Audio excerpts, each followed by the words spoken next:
Hello everyone, আপনারা দেখতে থাকেন। এই দেখেন বড় প্রজেক্ট।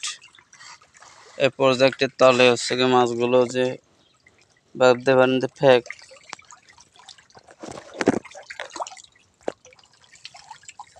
এই দেখেন খাবার দিচ্ছি, খাবার দিলে এটা খাওয়ার জন্য পাগল হয়েছে।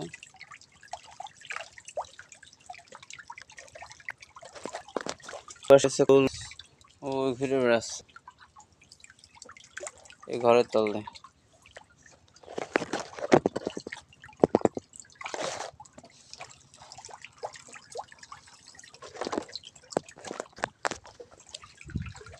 তো ভিডিও এই পর্যন্তই। ভালো থাকবেন, সুস্থ থাকবেন। ফের নতুন একটা ভিডিও উপস্থাপন করবো আপনাদের মাঝে। আসসালামু আলাইকুম।